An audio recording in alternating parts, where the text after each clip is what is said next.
and welcome to the Flourishing Introvert Talks with me, Jo Rawbone. This is the podcast that celebrates the natural gifts of introverts so that we can flourish in all situations. Episode 197. Decisions, decisions, decisions. As we begin to recognise the necessity and the benefits of letting go, one thing looms large as a potential sticking point. What to let go of? Let me take you back to the sorting out and sorting through I recommended you undertake a few weeks back. It's likely that as a result of sorting through, you may have a few piles or bags of stuff that no longer bring you joy. So that bit is relatively easy.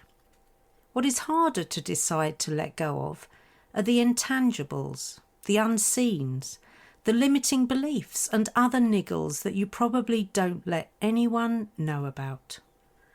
So in this episode, I'll be sharing some hard-earned wisdom about how to make the decision about what to let go of. Because the easy decisions are easy to make after all. That's not what we're focused on here. As introverts, many of us are known for our reflective natures, which is all well and good. But what about when our reflection morphs into overthinking, so we then struggle to make decisions? I remember working with one manager who seemed to be decision obsessed and would say frequently, any decision is better than no decision. I have to say I struggled with that management style as the costs of ineffective decisions were high in both financial and human terms. And that is not okay with me. One of the main reasons is that I'm a big fan of Nancy Kline's work around the thinking environment. It really sits well with my introverted nature and enables me to play to my strengths.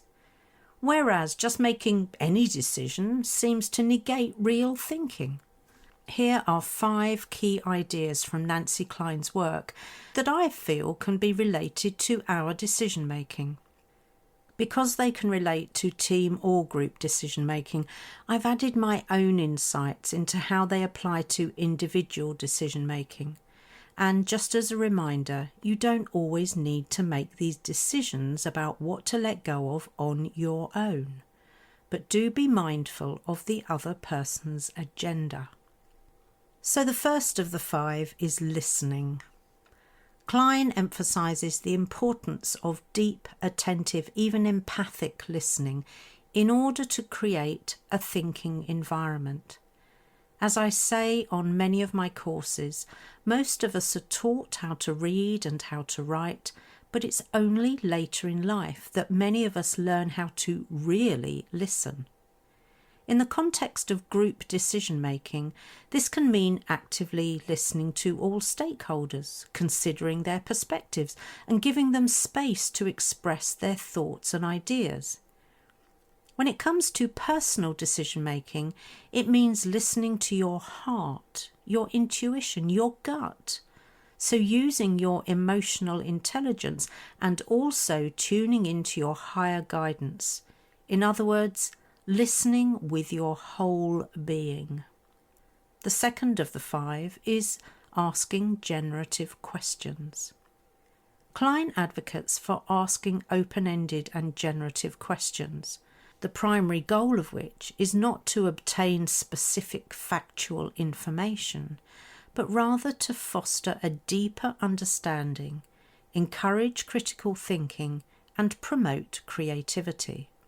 These are the types of questions so often asked by great coaches, and in decision-making, this approach can lead to more creative and insightful discussions. These in turn help individuals and groups explore different options and different possibilities. So the big question for you here is, how good are you at self-coaching? At asking yourself those questions to encourage your own deeper understanding and critical thinking. And by critical thinking, I'm not talking about falling under the spell of your inner critic, But that does lead us nicely on to Klein's next point. Number 3 of 5 is equality in dialogue. Klein believes that everyone's contribution should be treated with equal respect in a thinking environment. In the context of decision-making, this can mean ensuring that all voices are heard and valued, regardless of hierarchy or status within an organisation. When we apply this to my own decision-making, I make sure that my inner critic does get heard, but proportionately with my inner advocate, my inner rebel, and my inner sage. All of those subpersonalities will have a different perspective, which you, as the chair of that particular board, preside over. Number 4 of 5 is freedom to think. Klein's approach encourages individuals to think for themselves and not feel pressured or rushed. In decision-making, this can mean allowing sufficient time for reflection and discussion before reaching conclusions. That is so important for we introverts with our think, say, think communication process. Sleeping on it is often a good strategy, so you can see how you feel about it when you wake up in the morning. But word of warning, don't slip into overthinking or procrastination at that point. The last on Klein's list, number 5 of 5, is one that I cherish: silence. Klein values the use of silence as a way to allow thoughts to develop and to create space for deeper thinking. In decision-making, this can mean incorporating moments of silence into discussions to encourage reflection. Yet there are those who clearly feel uncomfortable with silence. I, dear listener, am not one of them, and if you're an introvert, you're unlikely to be uncomfortable with it either. It's often in silence that I connect better with those deeper aspects of self and my true needs. Klein talks about how it's becoming harder to think for ourselves. And just consider for a moment the bombardment on social media. It seems everyone has an opinion about what we should do, whether or not they know anything about us or our situation. The world is full of keyboard warriors, meddlers, and self-appointed experts. I mentioned using your emotional intelligence to make difficult decisions, and I'm specifically thinking of the following: being aware of any biases or personal preferences that might be influencing your judgment, practicing emotional regulation in order to manage any intense emotions you may be experiencing. This isn't unusual when faced with letting go of things we're emotionally attached to. Gather all relevant information and data, analyse the facts and consider the potential consequences of each option so you can make an informed decision. Next, trust your intuition. Pay attention to your gut feelings or intuition. If your intuition aligns with your rational analysis and values, it can serve as a valuable guide in making difficult decisions. And finally, engage others who can be subjective to support you in your process. So how do you use all this to make decisions about what to let go of? As a Myers-Briggs practitioner, I still remember the decision-making sequence they recommend. Use sensing to look at the facts. Engage intuition to consider the possibilities. Use thinking to anticipate logical consequences. Then deploy feeling to understand the impact on people. This is a very useful sequence because everyone and their preference are included in the process. And we can use this sequence when making decisions on our own, so we don't skew the outcome by favouring our own preference. Although Myers-Briggs and the MBTI has its detractors, another part of the Myers-Briggs process that makes absolute sense to me is how we use our functions of taking in data and making decisions. the second 2 letters of your 4-letter type. I'm considered an introverted feeling type. So that makes me someone who sees the realities and needs of the moment and is suited to roles that require adaptability. Spot on for me. I'm not great with routine or predictability. My dominant function is introverted feeling, and what that means is that I don't show the outside world how I make decisions. That's because my preference is to step inside the problem, feel it and experience it. What I don't do particularly well, and in fact in Myers-Briggs terms is referred to as my inferior function, is that I'm not so proficient at extroverting or talking out loud about the logic that I'm using. It's no wonder I prefer to make decisions on my own, is it?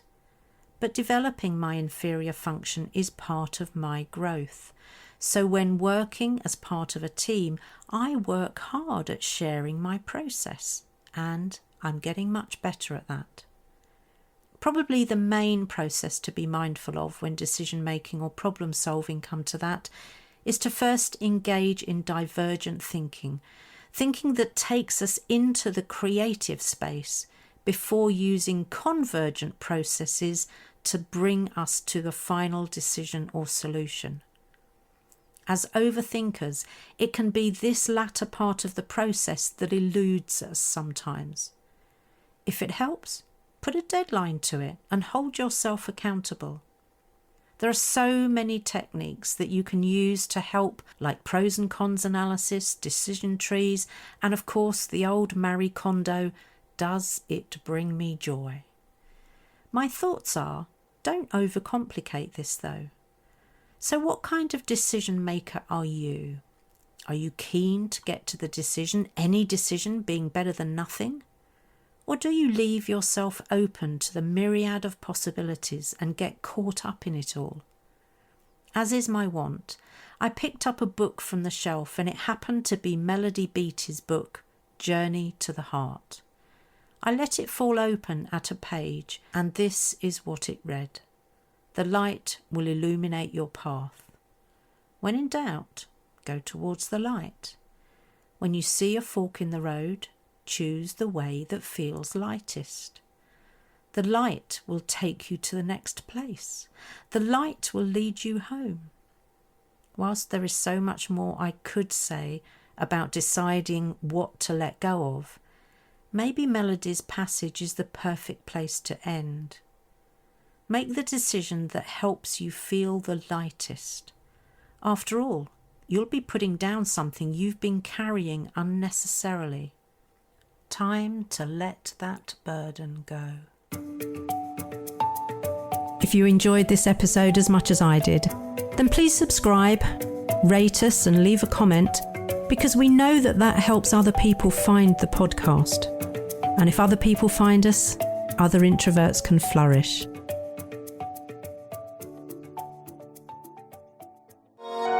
This has been a Monkey Pants Productions podcast.